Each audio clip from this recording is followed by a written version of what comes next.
Hello everyone, this is Shadow. Due to copyright restrictions on YouTube, I can't publish many of the audiobooks you love. That's why I've created a special paid service where you can enjoy over 300 high-quality audiobooks from platforms like Webnovel, Pocket FM, Audible, Wuxia, and more. Each novel comes as a one-time purchase, no subscriptions, no hidden fees. After payment, you'll receive full access via Telegram, along with all future updates for that novel. You'll find a wide selection of your favorite genres and titles, always in premium audio quality. Check the full list of available novels in the description. DM me now to get your favorite stories in audiobook form and start listening today.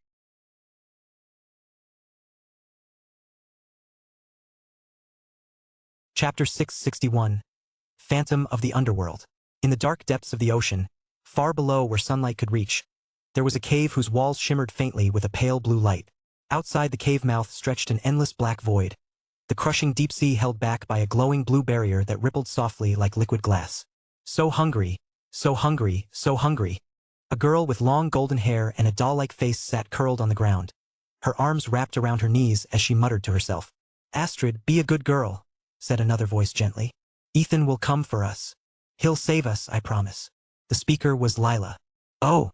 Astrid looked up at her, eyes dazed and uncertain, then nodded faintly. "Astrid, why don't you sleep a little longer?" Lila said softly, brushing her fingers through the girl's hair. "When you wake up." Her voice trailed off. Without warning, a burst of milky white light flared from Lila's chest, as if a hidden star had suddenly ignited inside her. Her body trembled violently. Astrid stared in shock as Lila's eyes fluttered shut and she collapsed backward. From her still body, a shimmering phantom slowly rose, a translucent figure of light that looked exactly like Lila. The only difference was the milky white gem embedded in its chest, pulsing faintly like a heart. For a moment, Astrid could only stare, glancing between the phantom and the motionless Lila on the ground.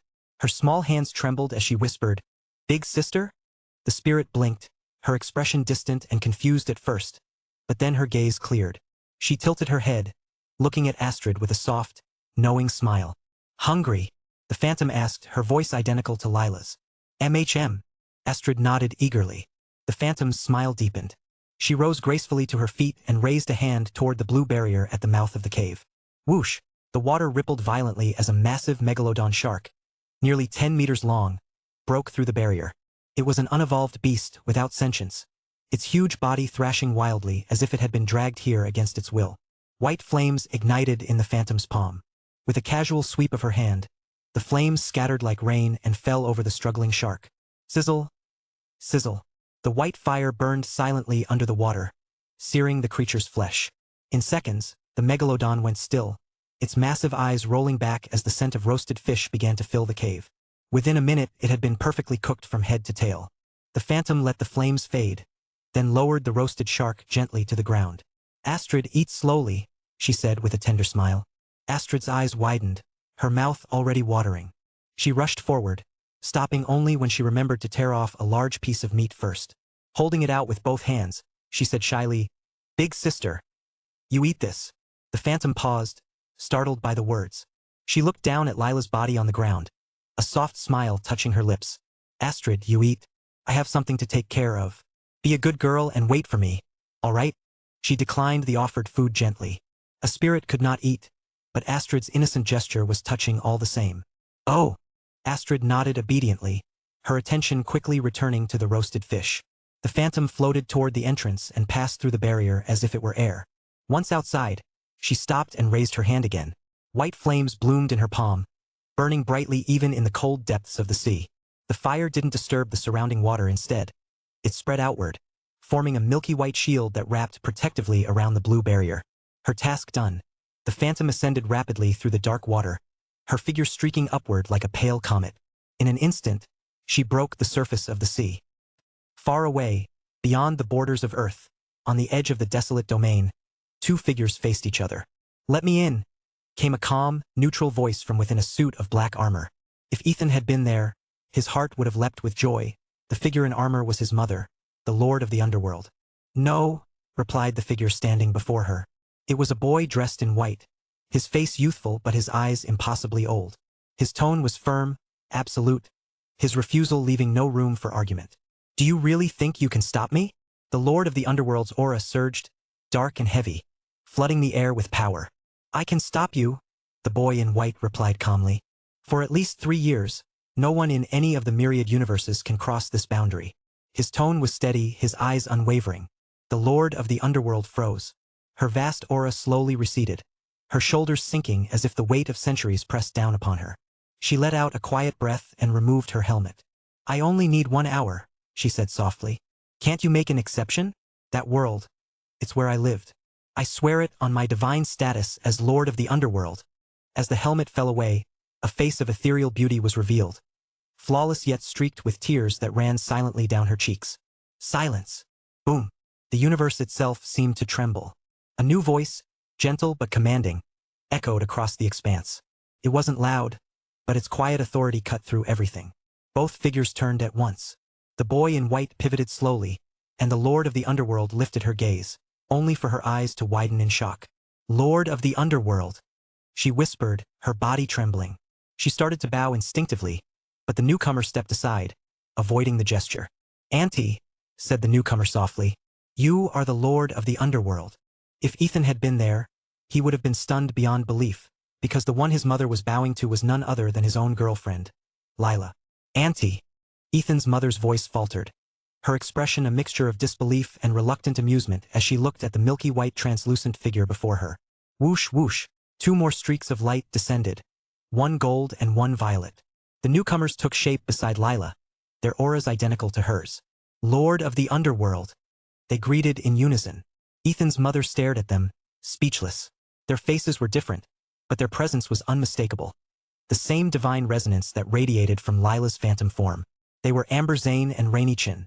The Lord of the Underworld hesitated, her eyes darting between the 3 women. A flicker of realization passed through her expression, and she slowly bent forward again. "Former Lord of the Underworld, your servant June." Bang. The white-clothed boy raised his hand. A pulse of power burst out, not as an attack, but a firm restraint that held her upright. "Your son's woman and his classmates," the boy said, his voice calm but edged with divine authority. "If you continue like this, their lifespans will unravel. You say you only wish to look, but do you truly understand what your presence means? Every action you take carries weight. Every breath you draw can distort the order of the ancestral star." He paused, his gaze distant, like someone looking through time itself. "As the Order Keeper here, I cannot allow you to interfere. For 3 years, nothing must change. What is destined will come to pass. Your interference will not alter it, only twist the threads of karma into chaos. To go against the path of ethereal is to invite an ending no one can foresee." His words rang through the silence, calm yet absolute, a divine decree disguised as reason. "Stop your nonsense already. Are you reciting lines from a play?" A rough, amused voice broke through the solemn stillness. "They're all here, so what are you acting for? Come have a drink instead." The boy's divine aura vanished instantly, his solemn face flickering into something almost sheepish. "Oh, coming," he said quickly, and in the next moment, his body turned into a streak of light that shot away into the distance. Chapter 662. The Father Who Shouldn't Have Lived. The boy in white vanished, leaving 4 women staring at one another in stunned silence. Ethan's mother, the Lord of the Underworld, wore a strange, unsettled expression. The boy's final display had been nothing like his earlier demeanor, and that voice that followed, ancient, weary, and distant, still echoed in her mind. Beside her, Amber Zane and Rainy Chun looked just as bewildered. It was clear they had no idea why they had been brought here, as though they had been pulled out of their own worlds against their will. "Lila? Who is this? What happened to us?"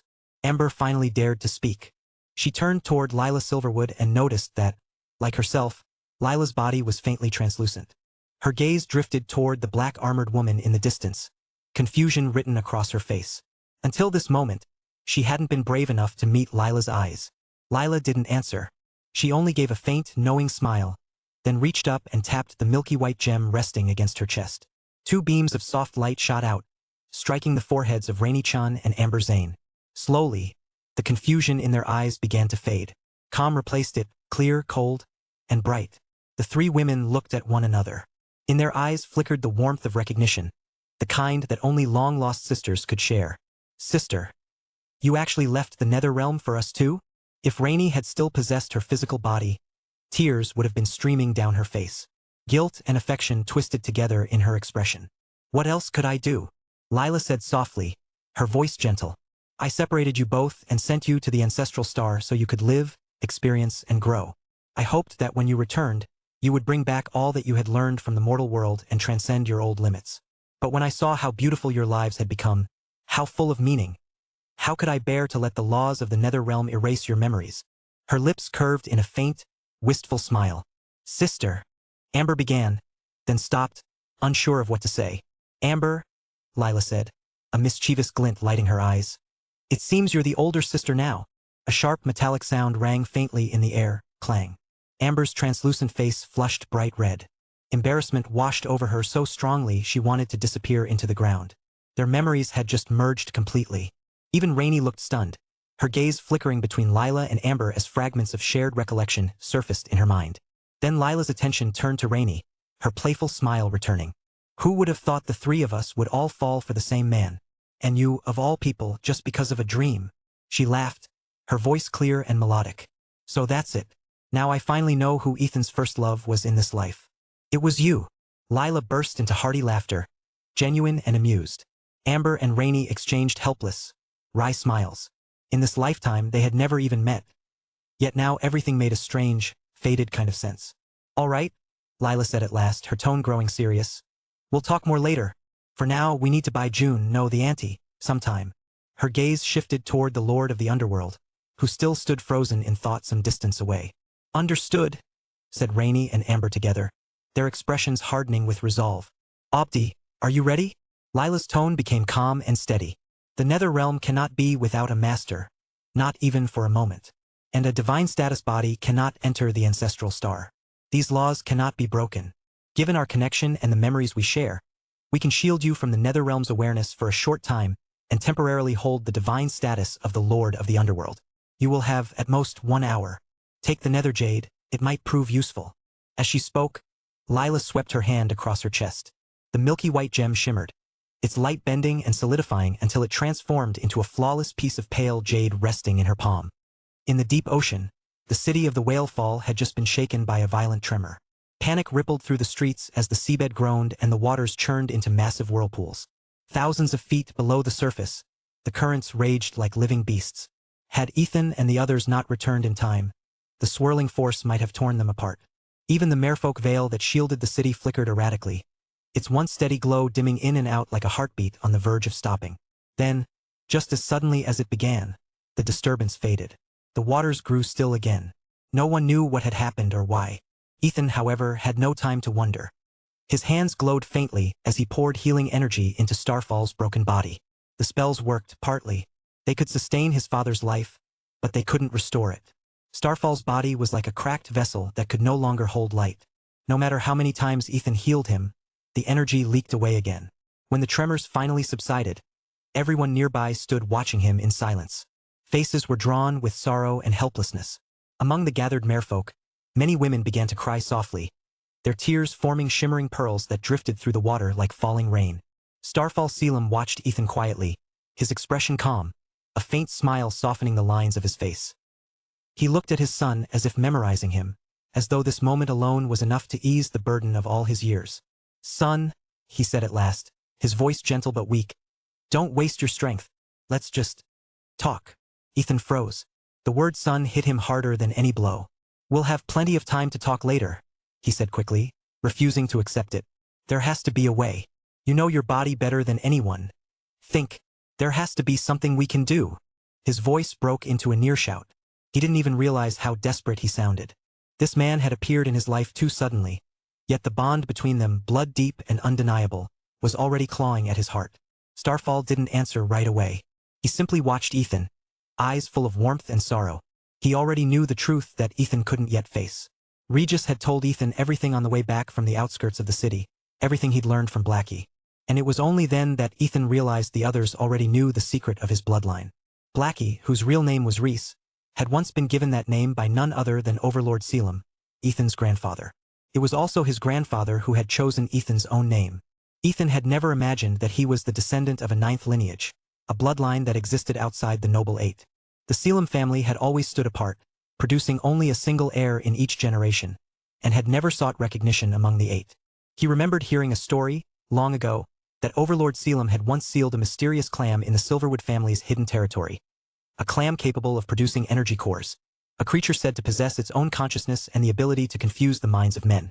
Because of that event, Overlord Selim had somehow discovered a way to cross the endless starfield and reach the umbral star, the Sea of Death. It was there that he brought his wife and son. And it was there, in that same Sea of Death, that Ethan's mother, the current Lord of the Underworld, met Starfall Selim. Later, when she was 8 months pregnant, Overlord Selim ordered Starfall to take her back to Earth through a secret passage known only to him. Starfall had never known why. Ethan hadn't said a word while Regis told the story. He had focused entirely on sustaining his father's life, but inside, his thoughts had been racing. His grandfather must have foreseen something, he realized. Something great enough to move even a man who could cross worlds. Starfall watched Ethan struggle and could only smile helplessly. "I already died once before," he said softly. "It was Eva and her husband who saved me with the Mercer 13 needles. But even so, I've been half human, half corpse ever since. I no longer belong to the cycle of reincarnation. When I die this time, there will be nothing left of me." He spoke slowly, each word heavy but peaceful. "Still, getting to see you before I go, having this moment, is more than I ever hoped for." Ethan froze again, his healing light faltering. "The Mercer 13 needles?" he repeated, as if he hadn't heard anything else. Chapter 663. The Nether Jade Awakens. Starfall Selim spoke at length, yet Ethan seemed to hear only those words. His eyes widened instantly. He knew that Evelyn could already perform the full Mercer 13 needles. "Son, don't think about it. The Mercer 13 needles aren't a cure-all. I've endured it once already. Besides, this time, my heart is gone. Evelyn's parents were cursed because they used the Mercer 13 needles. They died, tragically. I owe them 2 lives." Starfall knew exactly what Ethan was planning. He moved quickly, interrupting him, trying to stop him before he could act. Ethan's face darkened at his father's words. He stayed silent, focusing intently as he cast rejuvenation, healing touch, and other restorative spells, over and over. Regis watched from the side, worry etched across his face. Dragon Child hesitated, torn between stopping Ethan and letting him continue. She could see the strain on him. His frantic spellcasting was draining his energy pool at an alarming rate. If he continued, exhaustion would inevitably claim him. Biting her lip, she stepped forward and channeled a water element healing spell into Starfall. Ethan threw her a grateful glance, silently acknowledging her help. Screech! Screech! Woo! The alarm in the city of the Whale Fall blared again, slicing through the tense atmosphere. "Let me in!" Following the alarm, a familiar voice echoed from outside. Ethan and Starfall froze, their heads snapping toward the main gate. Beyond the shimmering water barrier, a translucent figure hovered, her expression full of worry. "Mom? June!" The 2 voices cried out at the same time. Starfall, who had been seated on the ground, scrambled to his feet. The men exchanged a quick glance. Starfall was surprised Ethan recognized his mother, while Ethan felt certainty that the man before him was indeed his father. A spark of hope lit in his eyes. His mother was the Lord of the Underworld. If she had come here, she must have a way to save his father. The Merfolk King, who had been watching nearby with Princess Star, raised a hand. The light barrier rippled, and the translucent figure outside flashed into the city of the Whale Fall. He waved the Merfolk guards away, who had now tensed for action. Ethan helped Starfall steady himself. The older man stumbled forward, rushing to meet her. The Dragon Child quickly moved to the other side, supporting Starfall's arm and joining Ethan in channeling healing spells. June, Ethan's mother, moved toward them with incredible speed. Ethan frowned, unease prickling in his chest. She wasn't fully corporeal. This wasn't her physical body but a second avatar, a soul sense manifestation. His heart sank. The hope he had felt might be misplaced. Why had she come like this? Starfall. Finally, father and mother met. June.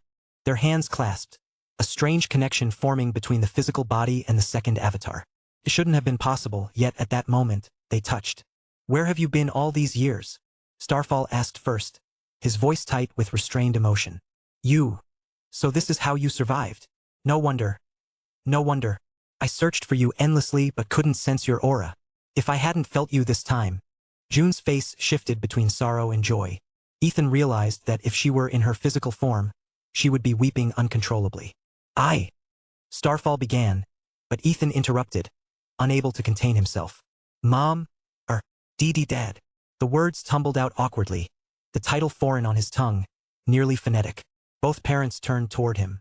Starfall's eyes brightened when he heard it. Seeing his father on the verge of tears of joy, Ethan felt a wave of embarrassment and quickly moved on. "Mom, do you have any ideas?" he asked, cutting straight to the point. June shook her head.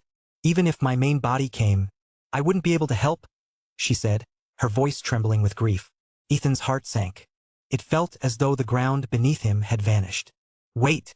Suddenly, June reached into her chest and drew out a piece of jade. The moment it appeared, Ethan froze.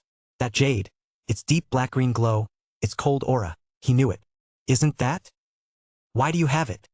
He remembered everything from the gates of the underworld, how he had taken the nether jade, how it later transferred to Lila. And now, somehow, it was in his mother's hands. "No time to explain," June said urgently. "You'll understand later." She said this might be useful. "Hurry. Figure out how to use it." Ethan stared at the floating nether jade, hesitation flickering in his eyes. He glanced at Starfall, then at the gaping wound in his father's chest. The thought came unbidden to use the jade there to replace what was lost. Starfall immediately caught his intent and recoiled. "Don't even think about it. I've got another half-hour left. Don't waste this," he said sharply, gripping June's hand with visible frustration. Ethan exhaled, forcing himself to steady. Only then did he reach out and take the nether jade. It settled weightlessly into his palm. Boom! A violent shock slammed into his mind. His vision blurred as if the world had been struck by a massive hammer. His knees buckled, and the flow of his healing spells shattered. The green glow around him flickered and died. His tree form vanished. Blood trickled from his eyes, nose, and mouth. "Ethan!" the others shouted, panic spreading. He waved a shaky hand, signaling them to stay back. His breathing steadied, and he focused inward, pulling his soul sense into his mindscape to see what had gone wrong. Inside, chaos awaited him. A colossal object was hurtling straight toward him, aiming to smash into his gate of ascension. Crash! The impact shook his entire mindscape. The air rippled and cracked like glass. Outside, his physical body convulsed. Blood ran freely from his face. "What the hell?" he muttered inside his own mind, trying to keep his focus. His soul sense body had been struck hard, slammed against the gate of ascension like a rag doll. It flattened, paper-thin, before slowly floating down to the island at the center of his mindscape's lake. Gritting his teeth, Ethan forced his soul sense to expand again, reforming his shape. Pain shot through every fiber of his being. "It's coming again!" A shadow loomed above him. The same massive object was descending once more. Now he recognized it. It was the enormous crate he had found beneath the Shatterstar mech and the blazing Chelan corpse in the spirit realm. "What the? Why is it moving? Is it trying to break through my gate of ascension? To escape?" Panic tightened in his chest. His mindscape was shaking apart, fractures running through the once stable world. That crate. It had once fallen with the Shatterstar mech during a superluminal crash in the void, before both had plunged into the spirit realm's world. Ethan had nearly torn his soul apart, pulling it into his mindscape for safekeeping. So why was it rebelling now? Could it be because of the nether jade? Wait, he remembered something. The crate had no seams, no lid, no way to open it. But on one side of its vast surface, there was a small indentation, just the size of a pigeon egg. And the shape of that indentation was exactly... Chapter 664. The Nether Jade Wraith Coffin. Ethan watched as the massive crate hurtled toward his gate of ascension once again. The momentum was like a mountain bearing down on him, threatening to shatter his spiritual barrier. He instantly withdrew his soul sense back into his body. "Everyone, clear out. Gate of ascension, open." Boom! As Ethan roared the command, a purple-black gate of ascension tore open in the sky above the city of the Whale Fall. The gate stretched nearly 1,000 feet high, vast and ominous. With a dull, grinding thud, a gigantic dark shape scraped against the edge of the newly opened gate and burst through. Tui! Ethan had been half a beat too slow. The impact still grazed him, and he spat out a mouthful of dark blood. The enormous crate, as it passed, scraped along the rim of the gate of ascension, throwing off a cascade of sparks. Ah! The merfolk below finally understood what Ethan had been shouting about. Many of them had ignored his warning, unsure what he meant, and now they screamed and scattered in panic. The merfolk king and Princess Star's faces turned pale. They had only just returned from their mission and hadn't yet dismissed their troops. Now, Ethan appeared above them with a colossal object falling straight from the heavens, threatening to crush their people into paste. Berserker state. Colossal strength. The merfolk king roared. His small body flared with red and white light. Thud! With a thunderous impact, the king's diminutive frame slammed into the underside of the falling crate. A shockwave erupted from the collision, rippling through the air. The enormous box halted for the briefest instant, then continued its descent, pressing down against the king's tiny body, though its speed had slowed. Blue dragon manifestation. Oh! At that moment the dragon child shot upward.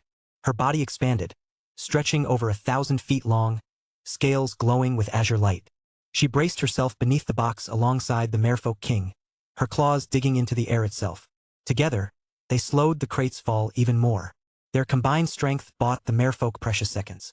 The merfolk soldiers fled in all directions, clearing the impact zone. But the dragon child and the merfolk king were now trapped under the massive weight. If they relaxed their power for even a heartbeat, the box would crush them flat. With the object hovering directly above, escape seemed impossible. Ethan's heart pounded. Opening the gate of ascension had drained nearly all his soul power, and his body now swayed unsteadily. Seal of the world! Regis's voice rang out. Crack, crack, crack. 6 crystalline pillars erupted from the ground, gleaming like diamond, locking into place beneath the falling crate. These were the spatial columns conjured by the seal of the world technique. Swoosh! The pillars shot upward, wedging themselves between the ground and the crate, bracing its weight.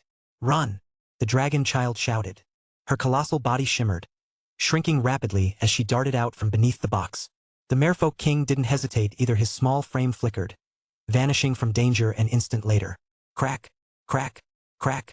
As soon as they withdrew, the crystalline pillars began to splinter. A rapid chain of fractures spread through them, each column shattering in turn, collapsing like a sequence of falling mirrors. Bang!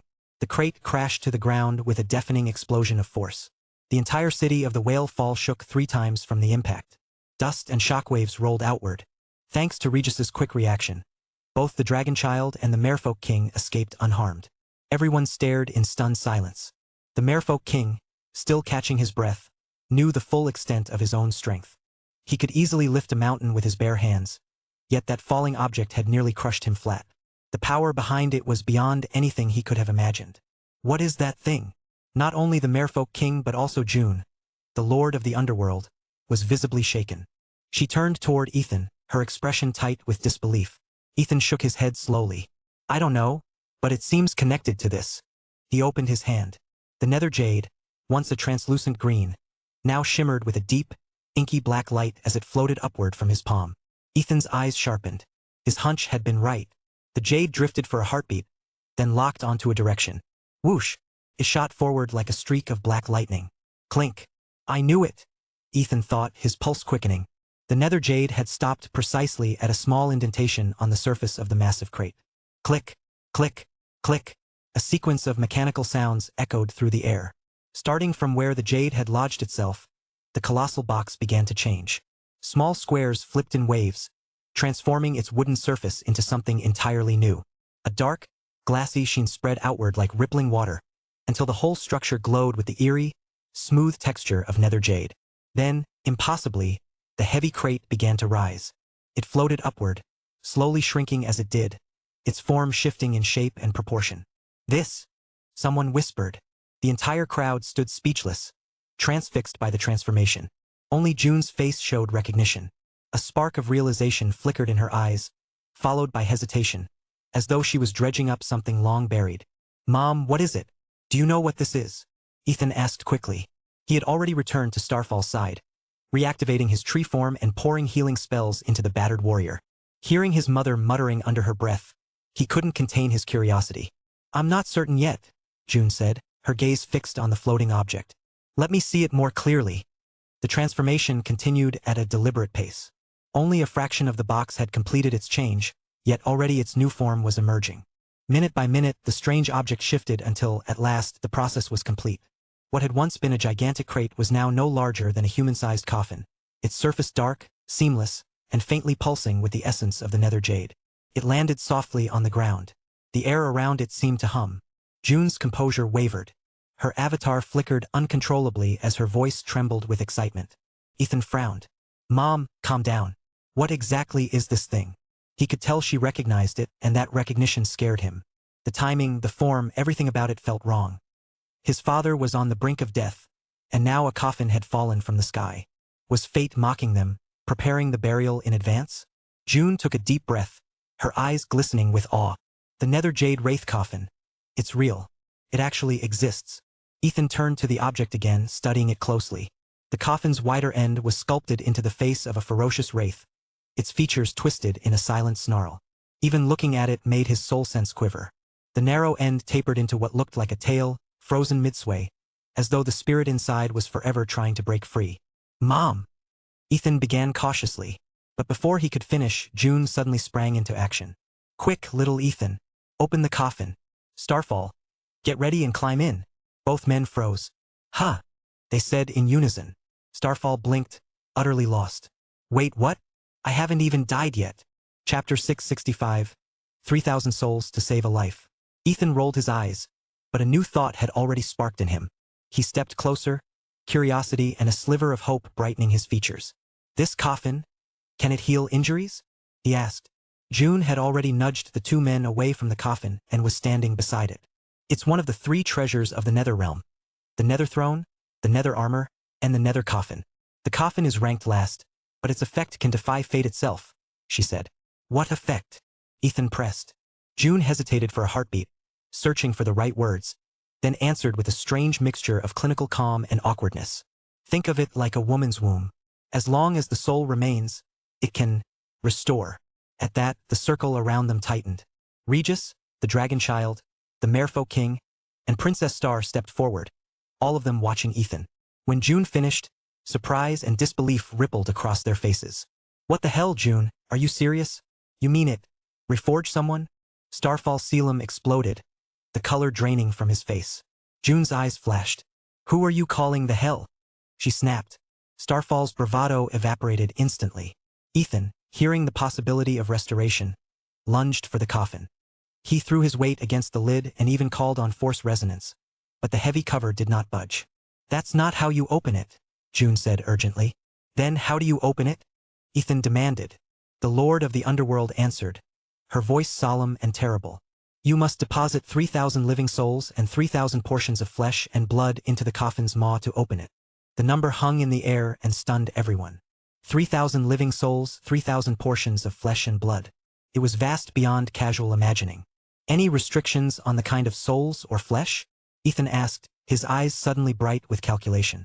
June considered, then said, "The measurements are based on an ordinary human's soul and flesh." That raised a new question, unspoken but obvious. Would the spirits and bodies of powerful sea creatures count for more? The Lord of the Underworld answered bluntly, "Not necessarily. Humans are leaders among spirits. Other creatures often lack the same level of wisdom, so their soul power can be weaker." Her words sounded dismissive, but the merfolk did not bristle, and even the Dragon Child nodded in agreement. Ethan frowned, thinking fast. If lower quality souls could be made up for by numbers, there was an answer. "So quality matters, but if it's low we can compensate with quantity, right?" he asked. If June had said no, he would have exploded into violence. There were countless unworthy people in the mortal world. With enough bodies, he reasoned, he could gather not 3,000, but 30 million. "Yes," she said, a single word that set his mind aflame. "Dragon of consumption.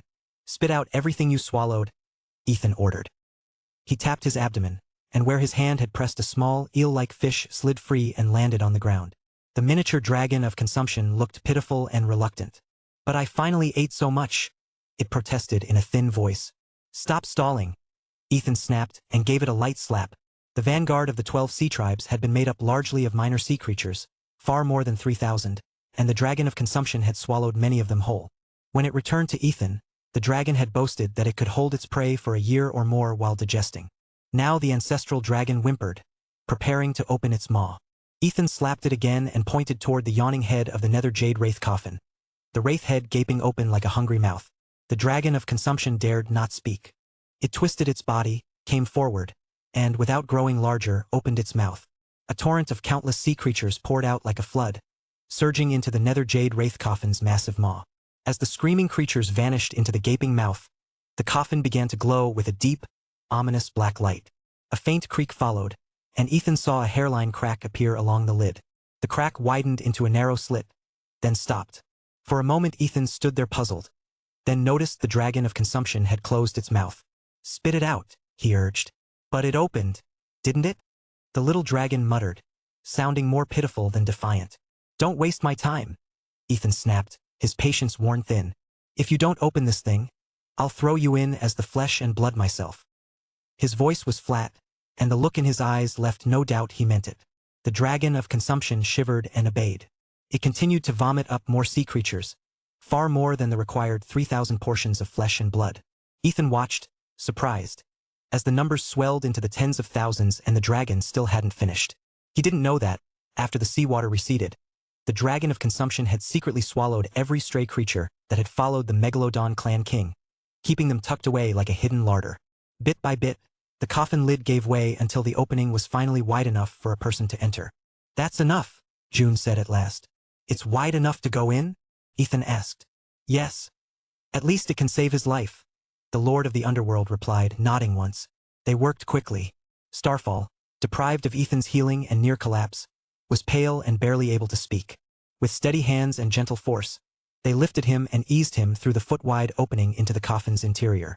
"June," Starfall whispered, words ragged but deliberate. "Rest inside, Starfall. We will see each other again soon," the Lord of the Underworld said, placing a hand on him like a benediction.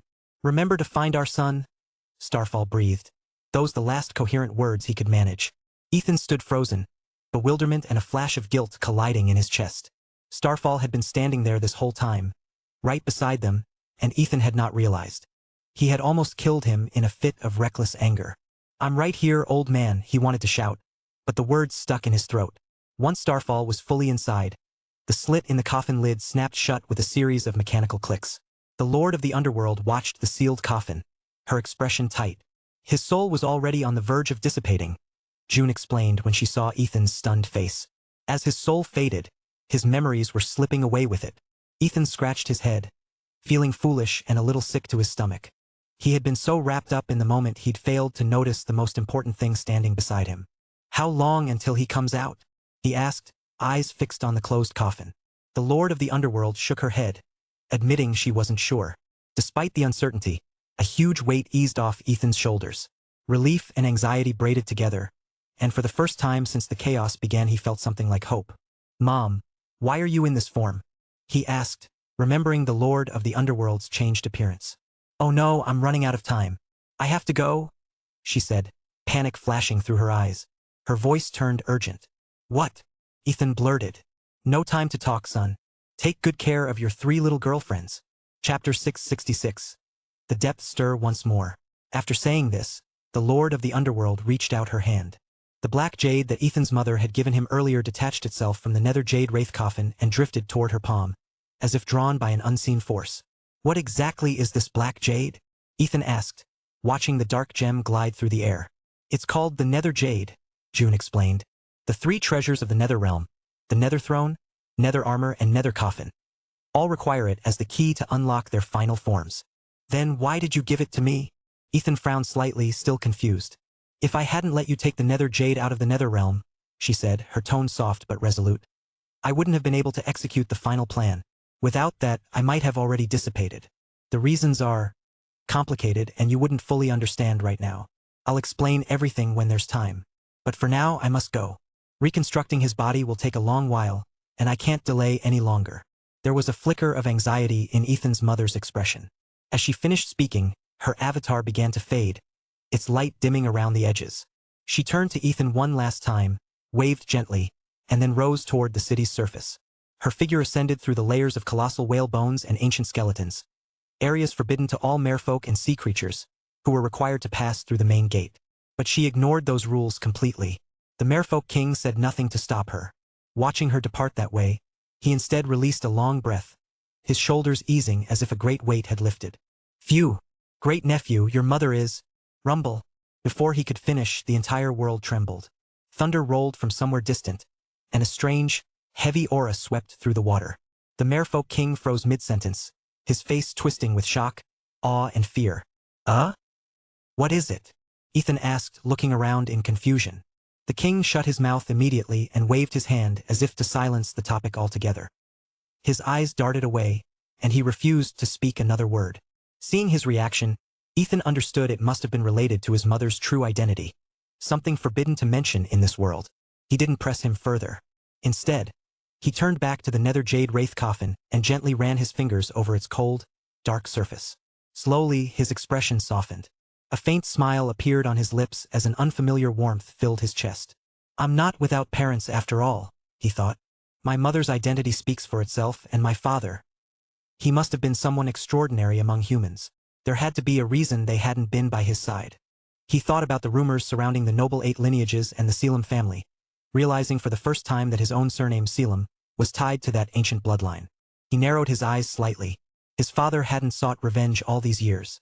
Perhaps the generation responsible for the old conflict was already gone, and vengeance no longer had meaning. His heart gradually settled, clarity returning to his gaze.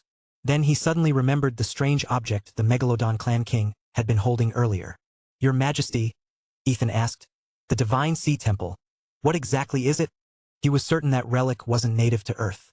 The Merfolk king's expression hardened. The Divine Sea Temple. It's an ancient and mysterious force. It existed even before the rise of the Merfolk. As for what kind of organization it truly is, even I can't say. My father, the old king, once told me they're like a cancer festering on Earth. But, he hesitated, eyes darkening. They're undeniably powerful. My father once encountered one of their people, a man said to be among the 108 stewards. His strength rivaled my father at his very peak. Imagine, then, the might of those above him, or the power of the temple master himself. A shudder passed through the Merfolk king's body as he finished speaking, the memory clearly unsettling him. Ethan was speechless. That powerful? If the Divine Sea Temple truly wielded such strength, couldn't they easily unify all of Earth? Couldn't they even conquer a planet in a vast universe like the Umbral Star? Fortunately, the Merfolk king said, exhaling slowly, the path of ethereal maintains balance. The people of the Divine Sea Temple cannot freely leave their domain, nor can they cross beyond this boundless ocean. Ethan finally breathed out, tension easing from his shoulders. So that's it. If not for that restriction, the entire world might have already fallen under their control.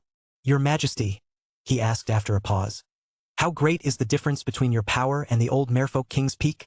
The king blinked, clearly uncomfortable. Me? Compared to my father? That's incomparable. Perhaps 1/10 of his strength. He had intended to stop halfway through his explanation, but Ethan's steady gaze urged him to finish the thought. Ethan's mind reeled. 1/10? The Divine Sea Temple truly was terrifying. If one of their stewards could match the old king at his prime, then revenge, at least for now, was beyond his reach. He turned his attention back to the nether jade wraith coffin.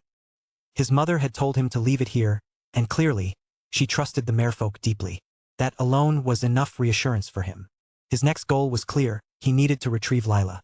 What about that Sogar fellow? Ethan asked, remembering the man only now. He had been keeping an eye on him earlier, but when the seawater had rushed in and Starfall was injured, he had completely forgotten. He's here, Princess Star called out from a distance. A group of guards appeared, dragging Sogar forward. Heavy restraints bound his wrists and ankles, the very ones he had once planned to use on Ethan and his companions. He's confessed everything, Princess Star said as she approached, her expression unreadable. Miss Lila and Miss Astrid are being held at the Megalodon clan's base, locked in a dry cavern. Oh! Ethan's voice was calm. He didn't even glance at Sogar again. After nodding to the princess in thanks, he turned, raised his hand, and brought it down in a single sharp strike. Smash! The sound was wet and final, like a melon bursting open. Sogar's body dropped to the floor, headless and twitching. Ah! Princess Star gasped, her hand flying to her mouth as her eyes widened in shock. Since he's confessed, he's no longer useful, Ethan said evenly, flicking his hand to shake off the blood. Leaving him here would only be an eyesore. He wiped his palm clean with a scrap of the dead man's clothing, his tone casual, almost indifferent. Your Majesty, Princess Star, I'll be taking my leave, he said at last. I'll go to the Megalodon clan, and after that, I'll depart. I entrust this matter to your care. If the Merfolk tribe ever requires my aid, send word. I will cross fire and water for you. He bowed slightly to the Merfolk king, a gesture of genuine respect, the first he had shown since stepping foot in the city of the Whale Fall. Then he straightened, ready to go. Great nephew, wait, the Merfolk king called, his voice urgent. Ethan turned back. Is there something else, Your Majesty? You seem to have forgotten why we brought you here in the first place, the king said quickly. You are the emissary personally chosen by the Merfolk sovereign. Our tribe will lend you our full strength. This time, Princess Star will accompany you. Only with her by your side can we maintain contact with you, even when you're far from us in the deep sea. Chapter 667. the tide between worlds. Huh! Ethan froze. He looked down at Princess Star, barely over a foot tall, her delicate face like that of a porcelain doll. He had once joked to himself about keeping her in a fish tank. Now, he was actually supposed to take her with him. He hadn't seen that coming. Princess Star seemed to read his thoughts again. She didn't know what a fish tank was, but she could sense it wasn't anything good. For a creature of the sea, the idea itself felt humiliating. Her small face hardened, and she glared sharply at Ethan before gliding past him. Do you even know where the Megalodon clan's territory is? Or where the dry cavern prison lies? She demanded, her voice clear and cold. Without waiting for an answer, she turned and floated toward the massive gates of the city of the Whale Fall. Ethan rubbed his nose awkwardly and glanced at the Merfolk King. The king's lips curved into a knowing smile as he waved. Ethan blinked, unsure what that expression meant, but decided not to dwell on it. He followed after Princess Star with the others. They had arrived as 4 and they left as 4. But Starfall had been replaced by Princess Star, a Merfolk princess. Let's go, she said. I'll take you to the Megalodon clan's territory. Outside the gates, a massive sea turtle waited. Princess Star stood gracefully on its back, her silvery hair drifting with the water. Ethan gave a short nod and climbed up beside her. Dragon Child and Regis followed silently. Father, Princess Star said softly, bowing deeply toward the city. Your daughter is leaving. The barrier of shimmering water that guarded the city rippled faintly but did not part. She held her bow for nearly half a minute, her expression solemn and unreadable. Ethan watched, a little confused. Was this a farewell? It felt strangely final, as if she were saying goodbye forever. Behind the water barrier, the Merfolk King stood watching. His eyes grew red, and tears, pearls, fell one after another. If Ethan had seen that, he might have suspected something. But he didn't. He only thought Princess Star was reluctant to leave her home. Part of him wanted to tell her that once they reached the Megalodon clan's territory, she could always return. He could even leave the personal combat mech behind as a communication base. Current Earth technology couldn't transmit signals this deep underwater, but Shatterstar's system could. The sea turtle moved with surprising speed, cutting through the water effortlessly. In less than 10 minutes, it began to slow down. Ethan looked around and noticed the shapes of massive megalodon creatures circling nearby. They were unawakened beasts, mindless and instinct-driven. When they spotted Ethan and the others riding the giant turtle, they scattered like startled fish. Such creatures always fled from the strong and preyed on the weak. Soon, they reached an area where the seabed rose into a maze of jagged rock formations. We're here, Princess Star said quietly. It was the first thing she had spoken since they'd left the city. Far above, on the U.S. coastline, 2 flying dragon ships were docking. The shoreline was packed, the entire perimeter sealed off.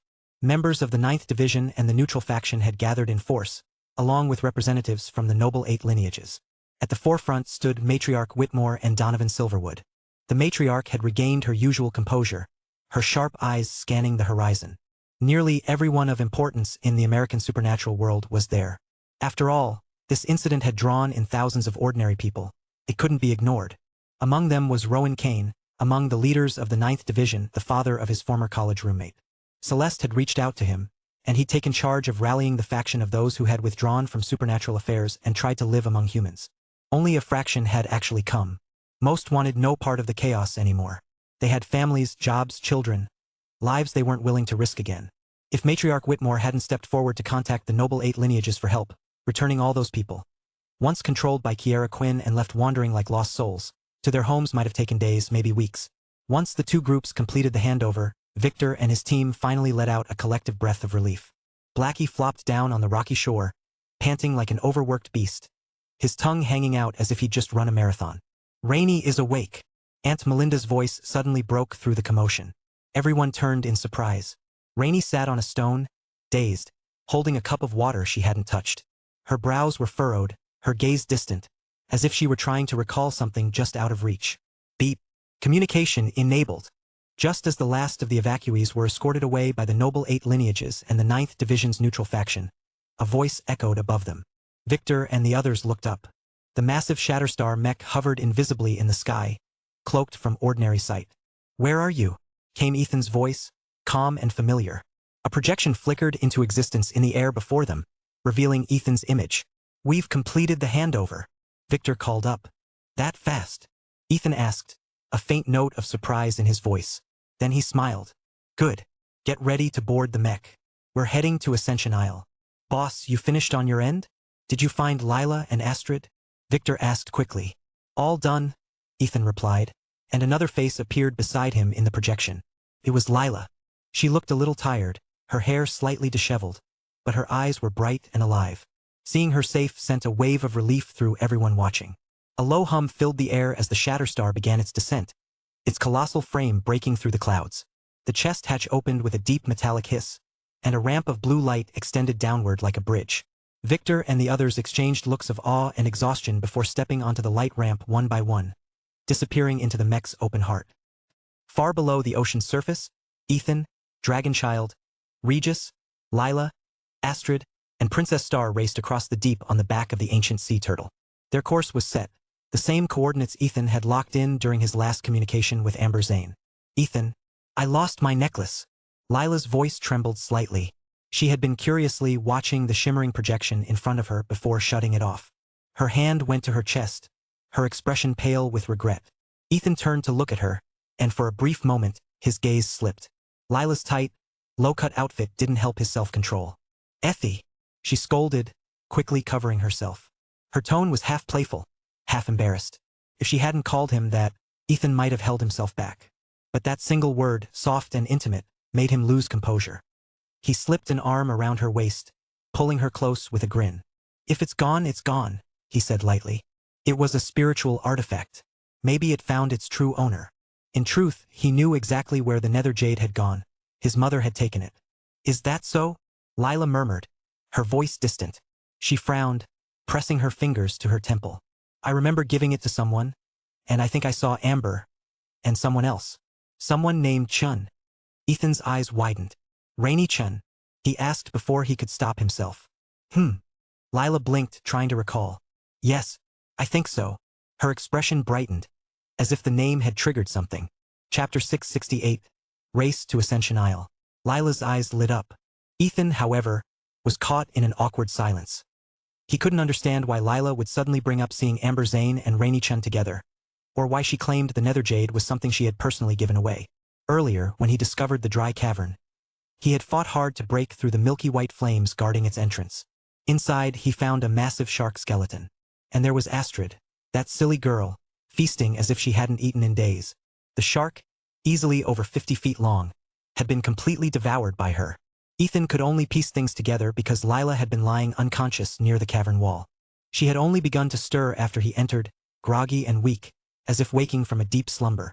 Judging by her state, and the growl of her stomach, she clearly hadn't eaten anything.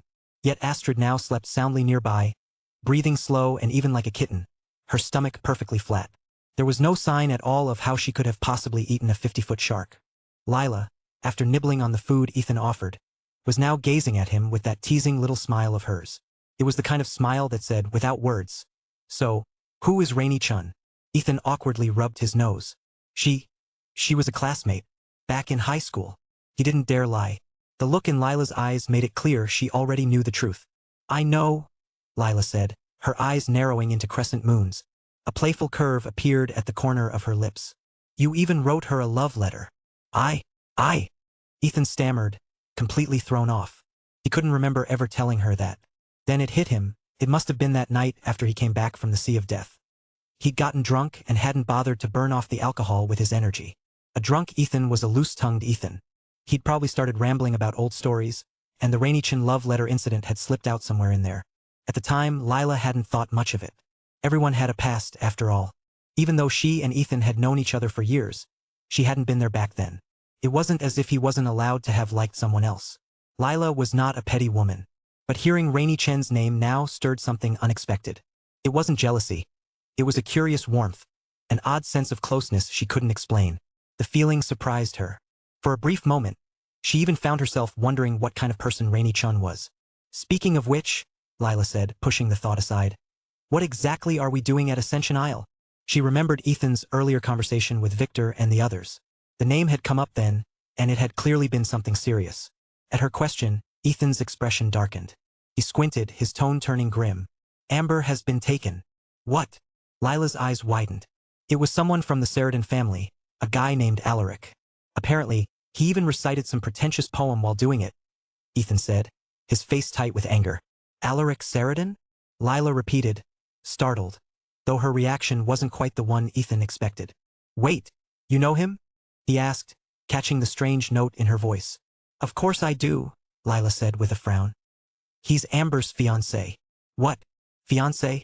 Ethan shot up from where he was sitting, his voice booming loud enough to startle the sea turtle beneath them. Ouch! Lila clapped a hand over her ear and looked up at Ethan in irritation. Bro, what's with the yelling? You're deafening me. She rubbed her ear, then pouted, muttering just loud enough for herself.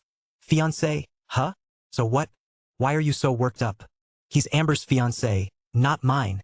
Her voice was barely a whisper, but every person there was an energy user, they all heard it. No one said a word.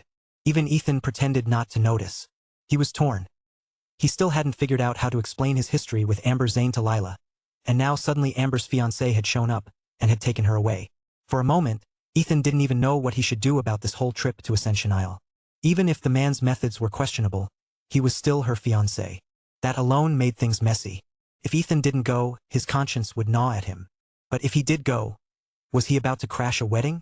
Before he could decide, Lila spoke again, her voice bright with determination. Oh, I remember Amber telling me she really hated that engagement. The whole thing was arranged by the House of Zane, and she never agreed to it. That's why she fought against the marriage contest at the Silverwood family's gathering, and why she helped me. You said she was taken, right? Then it's our turn to save her. Hearing that, Ethan's eyes lit up. An arranged marriage? Holy hell, that's barbaric. His spirit flared back to life. He turned toward Princess Star with a wild grin. Tell this old turtle to move. I live for interfering in barbaric nonsense like this. Just watch me knock the pants off that Alaric Saradin. The girls all rolled their eyes at his bravado. Princess Star's face flushed bright red, though she couldn't quite hide her smile. Lila watched him curiously. She didn't understand why that one sentence had completely transformed his mood, but seeing him fired up again made her strangely happy. She didn't need to know the reason. Whatever it was, she agreed with him wholeheartedly. Princess Star nodded and let out a quick series of sharp clicks. The massive sea turtle beneath them turned its head, gave a deep, mournful groan, and then its limbs began to churn the water like giant paddles. Whoosh! In an instant, they understood what speed really meant. Moments ago, the old turtle had moved lazily, gliding through the sea like a drifting cloud. Now, the world around them blurred into streaks of blue and silver as the ocean rushed by. Whoosh! Whoosh! Whoosh! The sound of wind tore through the water around them, a low roar that vibrated through their bones. Ethan glanced at the display on his arm. The red dot marking Ascension Isle was closing in fast, and from the north, a green dot was moving toward the same point. That green dot was Shatterstar. He checked their velocity. The turtle was now cruising at over 600 kilometers per hour. If they'd been on land, they might as well have been flying. Chapter 669. The Gate to Ascension Isle. Ethan had to admit it. Even now, humanity had yet to fully uncover the mysteries of the deep sea. The abyssal trenches of Earth were like an alien world, silent and unknowable, untouched by human understanding. As time passed, Ethan realized that while the sea turtle was fast, it was still nowhere near the speed of the Shatterstar mech. Within just 10 minutes, the green marker representing Shatterstar on his arm display had merged with the red beacon, meaning the mech, carrying Victor and the others, had already reached Ascension Isle.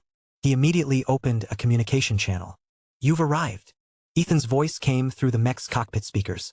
Boss? We're here, Micah's voice replied. But we haven't found anything. The whole sea area's empty. Should I head down and scout? Ethan wasn't surprised. Micah, a master of array formations, would have already examined the surroundings in detail. His curiosity was natural. Still, Ethan knew better. He had sensed the strangeness of this place long before, back when he'd deciphered Alaric's cryptic poem. A sanctuary hidden in verses like that was never meant to be easily found. Hold off for now, Ethan instructed calmly. Just come and pick us up. As his words reached them, the Shatterstar mech shifted course. At the turtle's current pace, it would take at least 3 hours to cover the remaining 2,000 kilometers. Calling in the mech was the only sensible choice. Understood, Micah said before the line disconnected. Ethan turned toward Princess Star. Your Highness, if you would, please ask our friend to surface. The princess had overheard the exchange. She nodded without argument, understanding his impatience, and gently relayed the command to the old turtle. Half an hour later, the Shatterstar mech emerged silently in the waters east of Crescent Isle. No one could see it, of course. The mech remained cloaked in full stealth mode. This time, though Ethan wasn't relying on remote AI control, he was personally at the helm. Scan the sea area within 100 kilometers below, he ordered. Beep. Scan initiated. Range, 100 kilometers. Scan complete. Constructing visual model? Affirmative, Ethan replied. Building model. 3D model construction complete. Before him, a vast three-dimensional holographic model unfolded, glowing faintly in the dim cockpit. What appeared confirmed his suspicions. Beneath the surface lay an invisible island, over 10 kilometers across, surrounded by a shimmering, unseen field. A newly built protective layer sealed it completely from the outside world. Ethan recognized it instantly. A magic barrier, a grand array of immense power. No wonder no one could detect the island. Any ship or bird passing above would simply pass through the illusion, unaware that anything existed below. To the outside world, Ascension Isle didn't exist at all. Ethan's eyes narrowed slightly. So, it really is no ordinary place. He leaned forward. Activate the stealth ion shield. Charge the main cannon to 0.1% and give it a test shot. Stealth ion shield activated. Main cannon charged to 0.1%. A low hum filled the cockpit. Boom! A sphere of crackling light, no larger than a football, shot from Shatterstar's twin barrels and plunged straight into the sea below. In the shimmering 3D model before him, Ethan frowned. The cannon's energy blast hadn't struck the protective array at all. Instead, it had passed straight through, as if the barrier didn't even exist. Ethan's brow creased. If their attacks couldn't even make contact, how were they supposed to break through? He'd only fired as a test, but even so, he'd expected something, a ripple, a flare, any kind of response. Instead, the only result was a violent burst underwater. A cloud of white-bellied fish floated to the surface, lifeless and glimmering in the waves. The island itself remained untouched, silent beneath the sea. Micah, Ethan called. Any insight? Not yet, Micah replied after a pause. I might need to go down and… Whoosh! Before he could finish, the sea below them shuddered violently. Space itself seemed to twist. A circular rift, nearly 100 meters across, tore open like a rip in a painted sky. Through the gash, Ethan could see mountains, rivers, and forests. White cranes soared through golden mist. It looked less like a tear in the ocean and more like a window into another realm. A living landscape breathing beneath the sea. Then came a sharp sound, thump, thump, thump, as 5 figures shot out of the rift. Ethan's eyes narrowed. None of them looked fully human. Their faces and bodies carried the traits of beasts. Fur, claws, ears, tails. One, in particular, had feline features, unmistakably a cat mutant, a member of the hybrid race. The others bore similar marks of mixed blood. Who goes there? One of them shouted. How dare you lurk near Ascension Isle? What is your purpose? They hadn't noticed the cloaked Shatterstar hovering above them. Their voices echoed through the empty air, full of misplaced authority and anger. Ethan couldn't help but smile. He'd been wondering how to breach the Grand Array, and now the problem had solved itself. Whether these fools had opened the gate by accident or design didn't matter. What mattered was that it was open. Let's go in. He disengaged from the cockpit in a single motion. Below, the 5 beastkin were still staring at the sky when Shatterstar's chest hatch opened, its black armor parting like a rift in the heavens. From within, Ethan and his team descended, their figures framed by streaks of light. The 5 stared in disbelief. Who are you? One of them demanded, his voice trembling. I'm your worst nightmare. A low voice cut in before Ethan could speak. A shadow flashed forward. The young man in black, Blackie, stepped past Ethan and appeared before the 5, his expression cold enough to freeze the air. The killing intent rolling off him was suffocating. Without a word, he moved. His kick landed squarely on the cat mutant's chest. Crack. The sound was sharp and final. The beastman's sternum caved in his spine, twisted grotesquely beneath his skin. Blood burst from his mouth as his body was flung backward, crashing lifelessly onto the ground. You, how dare you? One of the others shouted, but their voices quivered. None of them had ever witnessed such ruthless power. On Ascension Isle, violence was rare, controlled, bound by rules. But this was something else. The man in black had struck before they could even react, with lethal precision and no hesitation. The cat mutant was dead. Ethan glanced at Blackie, surprised by the sudden outburst. He knew Blackie wasn't impulsive by nature. This was something deeper. When Regis and the Dragon Child had returned earlier, they had brought grim news. Starfall had nearly been killed in battle, hanging on by a thread. Since then, Blackie hadn't spoken a word. He had sat in silence, rage buried deep beneath the surface. Now that fury had finally broken loose. Chapter 670. Rift Above the Sea. Blackie had spent many years living on the Sea of Death alongside Overlord Selim, Starfall, and June. Back then, his illusionary Chelan clan had just escaped a spatial rift, scattered and half-destroyed. Blackie was still a child at the time, reckless, curious, and foolishly brave. He had wandered away from the clan's new territory, only to nearly die of thirst in the barren wasteland that surrounded the Sea of Death. It was Overlord Selim and Starfall who had found him and saved his life. Later, when Starfall and June left and Overlord Selim vanished, Blackie returned to his clan. But even there, he was trouble. He played pranks on the elders, teased his kin, and drove the sentinels mad with his mischief. As the clan leader's younger brother, no one dared punish him harshly. Still, he never forgot those days in the Sea of Death. He used to call Overlord Selim master. But the old man had just laughed and said, "You're too young to be anyone's disciple." Instead, Overlord gave him the name Reese and told him to call him Grandpa. It had stuck ever since. When Blackie transformed into human form, he was a round-faced boy wearing a simple cloth apron. Overlord had found it hilarious. And when June became pregnant, Blackie had promised her that he would look after Ethan like an older brother. Never did he imagine that one day Ethan would become his boss. He didn't care much about titles. But when he learned that Starfall had been gravely injured, guilt and anger took root in his chest. He had stayed behind when he should have gone with them, and now it was too late. So when these 5 creatures from Ascension Isle appeared before him, arrogant, loud, and self-righteous, he didn't hesitate. All that regret and fury came pouring out. He had also learned of a place called the Divine Sea Temple. Dragon Child had spoken of its immense power, but Blackie hadn't been deterred.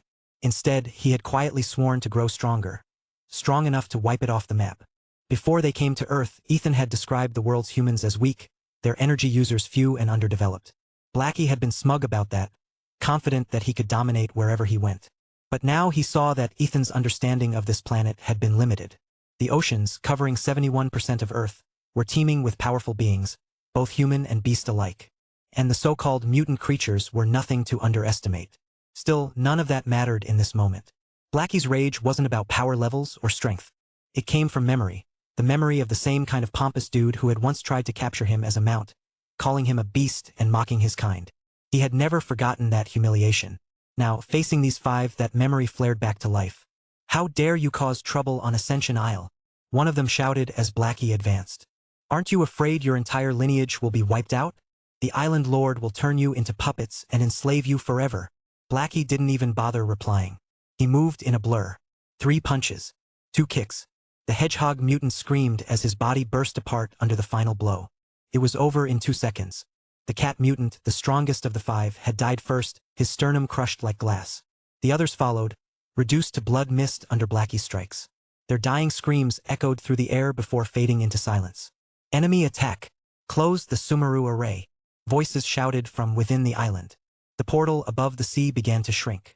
Ethan and those capable of flight immediately dove downward, leaving Victor, Leo, Williams, the Whitmore siblings, the Chase siblings, and the non-combatants like Lila inside the mech. "Humph! You opened it, and now you think you can close it?" Micah scoffed. He raised his hands. 8 blood-red runic parchments shot out, slicing through the air. Clap, clap, clap. The parchments locked into position in 8 directions around the collapsing rift. 8 directions suppressed the heavens. "Mystic Gate, open!" Micah's voice rang out as the parchments flared with crimson light.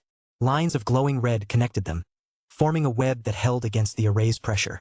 But the Sumeru array resisted fiercely, but Micah's runes held, slowing its closure to a crawl. Then, a calm voice came from above. The 2 poles transform. The cycle turns. Rise and fall. Go! 2 more parchments. 1 black, 1 white, shot downward, spinning as they merged into the center of the void. Burn! Boom! The parchments ignited, their flames swirling together before fading into 2 golden fish, circling one another until they formed a symbol. Ethan looked up. Standing at the mech's open hatch, Ryan Chase was forming hand seals, his eyes glowing faintly. Micah looked up and grinned, flashing him a thumbs up. With Ryan's runes stabilizing the channel, the portal stopped shrinking. The rift between the sea and Ascension Isle was now locked open. Ethan didn't rush in. Watching Ryan channel his energy, he realized something. His people weren't just passengers or tagalongs. Each of them had their own strength, their own role to play. Leaving them on standby would only dull their spirit. "Shatterstar," Ethan said quietly. "Release all human-sized combat mechs." A faint smile crossed his face. If their individual strength wasn't enough, then they'd move as one, a steel army. The mechs weren't just weapons, they were a symbol of unity. Whoosh, whoosh, whoosh. Panels opened along Shatterstar's massive frame, and 8 combat mechs emerged from the hangar in its leg. There should have been 9, but one had been destroyed by the Dragon of Consumption. The thought tugged briefly at Ethan's heart, but he pushed it aside. The 8 remaining mechs flew into formation, hovering before Shatterstar's chest like armored sentinels. Victor and the others could only stare. Ethan raised his voice, laughing. "Well, what are you waiting for? Don't you want to come down and play?" The words lit a spark among the group. "Holy hell, this is awesome." Before anyone could respond, a broad-shouldered figure launched himself out of the mech. Markham, unmistakable in both voice and size, dove toward one of the machines and landed squarely on it. Ethan pinched the bridge of his nose. "Seriously, Colt?" Leo called, laughing. "Are you trying to wear the mech or ride it?" "I don't care. This one's mine," Markham bellowed, thumping the mech's chest like a war drum. The machine he'd chosen bore 2 massive swords on its back, reminiscent of a berserker from Ethereal. Each of the mechs was equipped with different weapons and combat systems, their cores humming with restrained power. Chapter 671. The Island of Rosewood and Iron. In truth, every one of these mechs had been custom-made according to Ethan's designs. He'd built them as gifts for his friends, each one tailored to suit their fighting styles and personalities. It was no surprise when Markham immediately claimed the mech Ethan had created with him in mind. In Ethereal, Markham was a dual-wielding berserker, and the mech's heavy, muscular frame fit him perfectly, like a suit of armor built for a giant. Leo chose next, a deep blue unit armed with a single sword and a massive shield strapped to its back, its design exuding calm strength. Williams gravitated toward a gold-colored mech, broad-shouldered and regal, wielding a greatsword nearly as tall as he was. Even Lila found one that called to her, a silver-white mech equipped with a bow across its back. The bow's design mirrored her frostbound reverie from the game. Every curve and crystal detail reproduced exactly. The Chase siblings made their selections soon after, moving among the rows like kids in a candy store. One by one, Leo, Williams, Ryan, Leroy, Evelyn, Markham, and Lila entered their chosen mechs and began the synchronization process. The air filled with low mechanical hums as energy cores flared to life, bright lights pulsing from within the suits. He stood before the last mech, staring at it in hesitation.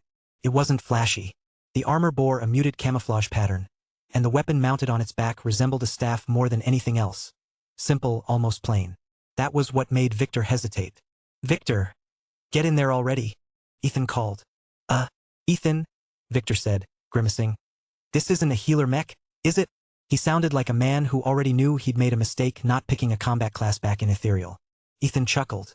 "Just get in and see for yourself." Victor exhaled, muttering under his breath, then climbed inside. Whoosh! The mech came alive around him. Panels sealed shut, lights flickered, and a smooth, mechanical hum filled his ears. Victor flexed his arms experimentally, adjusting to the motion. Beep! Combat mode activated. Reaching back, he grabbed the staff-like weapon. Click, click, click. The spherical tip unfolded, and an energy blade extended outward, transforming the staff into a gleaming spear. Victor's eyes widened. "Oh, hell yes," he breathed. "It's not a staff after all. Try switching to long-range mode," Ethan's voice instructed through the comlink. Victor followed the command. Click, click, click. The spear twisted and folded in on itself, mechanical parts shifting with fluid precision until it became a massive sniper rifle, sleek, deadly, and unmistakably modeled after a Barrett M82A1. "Holy hell! That's awesome!" Victor shouted. "Seriously? That's unfair," someone else yelled through the comm. The channel erupted in a chorus of envy and laughter. "All right, quiet down. You all have hidden features too. Figure them out yourselves." Ethan's voice cut through, amused and authoritative. The chatter died down, replaced by excited focus. Ethan watched them from below, arms crossed, smiling faintly like a teacher watching his students test their first inventions. Outside, the mechs began transforming, plates shifting as hidden weapons and attachments came online. Each one was capable of switching seamlessly between melee, ranged, and defensive configurations. The squad, looking like a team of futuristic knights or Iron Men, took flight and regrouped beside Ethan, Regis, the Dragon Child, Blackie, and Micah. They hovered in formation above the island. Ethan scanned the landscape below, his eyes narrowing as he spotted a cluster of elaborate wooden buildings, their architecture old-world and oddly elegant amid the wilderness. That had to be the place where Amber Zane was being held. Before he could give the order, Markham drifted clumsily through the air toward him, his mech bobbing unsteadily. "Whoa!" Markham shouted as his mech wobbled dangerously. "Damn it, Colt! Do you want to die?" Leo barked, swerving out of the way. "Can you please not use the group comms every time you're shocked?" Leroy complained, his voice laced with irritation. "What happened?" Ethan asked, glancing over curiously. "It's Southern Seas Rosewood," Markham exclaimed, still sounding half in disbelief. "Wait, he's right. I see it too." Ryan's voice joined in, equally astonished. Ethan frowned. "What are you two talking about?" "The buildings down there," Markham said quickly. "They're made entirely out of Southern Seas Rosewood. That's ridiculous. Even the new stuff costs a fortune, and this looks like the old-growth kind." Ethan's eyes widened as realization hit. The ornate wooden structures below weren't just old-fashioned. They were built from one of the rarest and most expensive materials in the world. Even freshly harvested, Southern Seas Rosewood could fetch hundreds of thousands per ton. And the columns he was seeing weren't small. Each one was so thick it would take 2 grown men to encircle it with their arms, and they rose 50 feet into the air like the trunks of ancient giants. The amount of wood used was mind-boggling. He couldn't help but wonder just how much wealth that old eunuch had hoarded over the years, and how much of it had been moved here. A faint smirk tugged at the corner of Ethan's mouth. "This island's not bad," he said, almost to himself. "What do you all think about renaming it Selim Isle?" His words went out across the comm channel. There was a stunned pause. "Huh!" Someone blurted. Everyone froze for a moment. They were supposed to be rescuing someone, yet Ethan suddenly sounded like a man about to claim real estate. Markham's booming voice broke the silence. "Then let's kick their asses and make it official." The others couldn't help laughing, but his energy was contagious. They began to truly look around and take in the scenery. Within the shimmering barrier that surrounded the island, the landscape was breathtaking, towering cliffs, streams cutting through emerald hills, waterfalls feeding crystal lakes, and the vast ocean stretching endlessly beyond. It wasn't just an island. It was a paradise. Ethan's gaze turned serious again. He had already spotted movement among the trees, people running toward the ornate rosewood buildings. Whoever was stationed there knew they had intruders. Seeing his team fully assembled, Ethan gave the order. "Let's move." He stepped onto Blackie's back, the beast's wings flaring wide as it launched forward. The rest of the group followed, diving into the shimmering barrier of the Sumeru array. Their numbers filled the sky, a force that looked unstoppable. The mech pilots were Lila, Leo, Williams, Ryan, Leroy, Evelyn, and Markham, their armor gleaming as they formed up behind Ethan. Regis and the Dragon Child followed close, both emanating power that shimmered in the air around them. Micah flew slightly to the side, surrounded by rotating runes, his body lifted by the spell from a runic parchment. Ormond was there too, silent and focused, his aura steady like stone. Astrid, already transformed into her golden falcon form, soared ahead in radiant arcs of light, cutting through the wind like a streak of gold.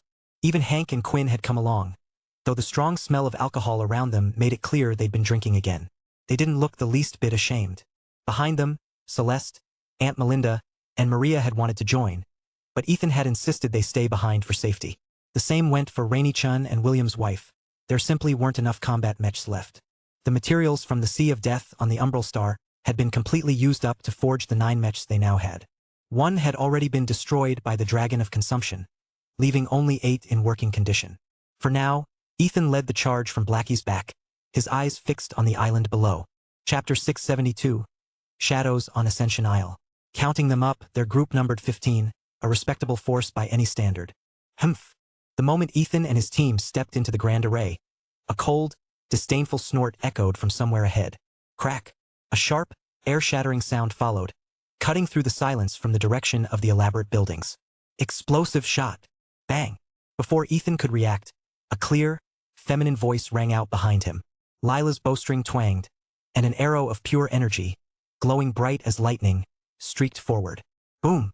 The 2 projectiles collided high above, meeting with perfect precision. The blast that followed rolled through the sky, shaking the air itself.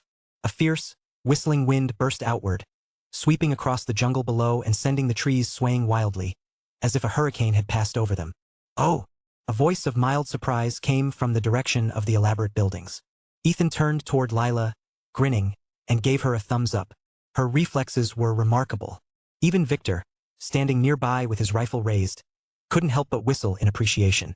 He had been about to take the shot himself, but she had already beaten him to it. "You cowardly sneak!" Blackie roared from beneath Ethan's feet, his deep voice rumbling like thunder. attacking from the shadows. Come out and fight me like a real man. The group hovered in the air, searching for any sign of movement. After that single, distant strike, the enemy had gone completely silent. Seconds dragged on.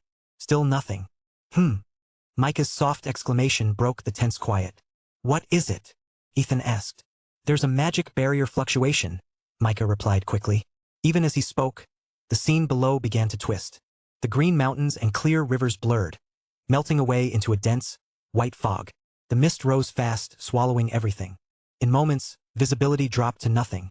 They couldn't even see each other at arm's length. It's an illusion array, Micah shouted. I don't know if there's a combat array mixed in. Can you break it? Ethan called out. I should be able to. Purify. Before Micah could finish, a small, ethereal voice, clear and gentle like a chime, spoke from behind Ethan. Whoosh! A warm current of air swept past them, carrying the faint scent of the sea. Instantly, their surroundings began to clear. The mist, drawn as if by invisible hands, thinned and fell away, dispersing faster than it had appeared. Turning toward the voice, they saw a tiny figure hovering in the air. A merfolk girl, barely a foot tall, with a faint blue star gleaming on her forehead. She floated just behind Ethan, her expression calm and unbothered. It was Princess Star, the third princess of the merfolk. Ethan blinked, realizing he had almost forgotten she was even with them. She was so small and quiet that she often faded from notice. He suddenly remembered seeing her use this same ability in the deep sea. Back then, when the ocean floor had been clouded with stirred-up silt, she had cleared the water in an instant. He hadn't known her purify, could also dispel illusions and break magical barriers. Clang, clang. The sharp sound of weapons clashing rang out again, echoing through the clearing mist. Holy hell, you sneaky bastards. Trying to ambush your Grandpa Markham, are you? The shout snapped everyone's attention forward. In the brief minute that the mist had risen and vanished, a dozen strange figures had materialized around Markham's position at the front line. They had struck fast, moving in coordinated silence. Markham's mech whirred and shifted as he swung both of his massive swords, intercepting every blow that came at him. Sparks scattered like rain with each clash. Now that the fog was gone, the attackers wasted no time retreating into the distance. But Ethan quickly realized Markham wasn't the only one they'd gone for. Around the team, shapes were emerging, figures that looked human at first glance yet felt wrong. They lacked any trace of energy. Their faces were pale and still, their eyes hollow. They're puppets, Ryan shouted, his voice cutting through the chaos. Puppets. Ethan's brows furrowed as he turned toward the nearest one. The word hit him like a memory. He recalled the dying shriek of the last creature Blackie had crushed. The Island Lord will turn you into puppets and enslave you forever. Could these things really be the people who had fallen victim to that curse, humans twisted into puppets? Ethan's jaw tightened. So Amber's fiancé really was that kind of monster. Oddly enough, the realization brought him a flicker of grim satisfaction. If that was the truth, he'd have no problem ending the man himself. Bam! The air cracked as Victor fired his Barrett M82A1. He didn't wait for Ethan's order. He just raised the massive rifle, steady inside his mech, and pulled the trigger. The blast echoed like thunder. For an ordinary person, the recoil would have torn an arm clean off, but Victor didn't even flinch. Crack! One of the puppets' heads exploded in a spray of black mist. But before the body even fell, something small shot out from the wreckage, round and pulsing, like a brain trying to escape. For a moment, everyone froze. What the hell? Did that thing just throw its brain? Leo blurted out, eyes wide. The brain twisted midair and began to unfold, stretching and reshaping itself into a grotesque creature. It had the face of a ghost and the body of a monkey, with a long, sinewy tail that had once looked like a spinal cord. Leo's voice dropped. Boss, doesn't that look exactly like the thing we ran into back in Ravenwood? Ethan didn't need the reminder. The image was burned into his mind. He'd seen it with his own senses during that nightmarish attack after they'd left Shadow Link's village. The same thing that had burst from the head of that controlled woman when she died. So this was what they were up against again. And now he finally understood. Those puppets back then must have been the same creations, tied to the same hand, the Island Lord of Ascension Isle. The thought settled like lead in his chest, sharpening his resolve. Whatever this Island Lord was, he wasn't just a threat. He was an abomination that needed to be wiped out. A voice finally rose from beyond the treeline, cold and disdainful. Humph! You dare come to Ascension Isle and stir up trouble? Have you even considered the consequences? Ethan's grin spread slowly. Consequences. Before he could say more, Blackie bellowed from below, his tone dripping with mockery. Blackie likes your dog kennel and plans to use it as a latrine. Got a problem with that? Ethan chuckled. He'd never been much of a trash talker. But thankfully, Blackie handled that part just fine. Chapter 673. The White Tiger Awakens. It's you? Whoosh. A figure shot out from the distant cluster of elaborate buildings, his arrival cutting through the air like a blade.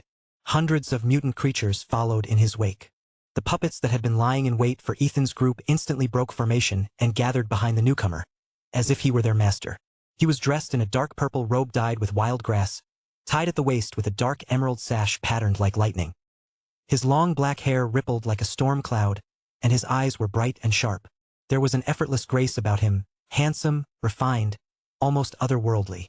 The moment Ethan saw him, he knew this man had to be the main antagonist. And yet, he couldn't help but curse inwardly. Damn you, pretty boy. Are you jealous of how handsome he is? Ethan flinched. The teasing voice came from behind him. Princess Star, her delicate hand half covering her smile. Bullshit. Jealous of him? Never. What's there to be jealous of in some pretty boy? Ethan's temper flared like a cat with its tail stepped on. His shout drew every pair of eyes in the area. Even Lila, sealed inside her mech, turned to stare at him with a look that could only be described as strange. Realizing what he'd just done, Ethan's face turned an alarming shade of green. He glared at Princess Star like she was the root of all his problems. I was using telepathy just now, Princess Star said, her tone innocent, almost too innocent. You? Couldn't you have warned me before doing that? Ethan sputtered, his voice cracking under the weight of sheer embarrassment. Oh, Princess Star pouted lightly. Don't owe me. And stop reading my mind. Ethan shot back, this time through telepathy, his tone sharp and indignant. Princess Star only rolled her eyes in response. Ethan's little outburst, however, had completely dissolved the tension that had been hanging in the air before the fight. He coughed, straightened his shoulders, and tried to recover some dignity. Ahem. Pretty boy, I mean Alaric Saradin, right? Hand over Amber Zane, now. HM? That aura. Alaric's brow twitched at the mention of Amber's name. His eyes locked onto Ethan and the beast beneath him. So one is the man I've been searching for and the other, the creature I intended to capture. I hadn't even started hunting, and yet you walk right into my path. In that case, none of you are leaving. Alaric's tone was calm, but the fury behind it was unmistakable. Ethan caught the shift instantly and, in that moment, made a quick assumption. Alaric must have sensed Amber's aura on him. He probably recognized it from when Ethan and Amber had spent 2 days together at the Flying Dragon Inn. She would still carry traces of his scent, after all. But Ethan was wrong. What Alaric recognized wasn't Ethan's scent, but the unique aura of the sacred body. The very same power that Amber Zane had been born with. Her sacred body wasn't ordinary, she was a living vessel. A vessel fated to empower another. Her entire existence had been meant to complete someone else, the man who would claim her. Alaric had known this long ago. For years, he had been nurturing her growth, preparing for the day he would claim the fruits of his labor and ascend to the next realm. But in the end, Ethan had taken everything from him. 20 years of careful planning wasted overnight. How could Alaric not hate him? Now, seeing Ethan again, that buried fury burst free. His elegant robe billowed as the air around him twisted with killing intent. Ethan saw the murderous look in Alaric's eyes. His hand dropped to stroke the fur on Blackie's head, his body tensing low like a coiled spring. Prepare for battle, Ethan shouted. Ethan, Astrid is gone. Lila's voice cracked through the communicator on Ethan's wrist. Ethan froze mid-charge. His instincts flared, and he immediately expanded his senses, sweeping the battlefield. Sure enough, Astrid's presence had vanished. She had been right behind them earlier in her golden falcon form. The mist had rolled in, Princess Star had dispelled it, and in the confusion, Astrid must have slipped away unnoticed. Lila had been the first to realize she was missing.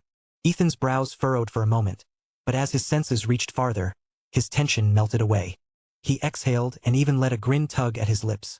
In the sky behind Alaric's forces, a cluster of large, unfamiliar birds circled lazily, unbothered by the chaos below.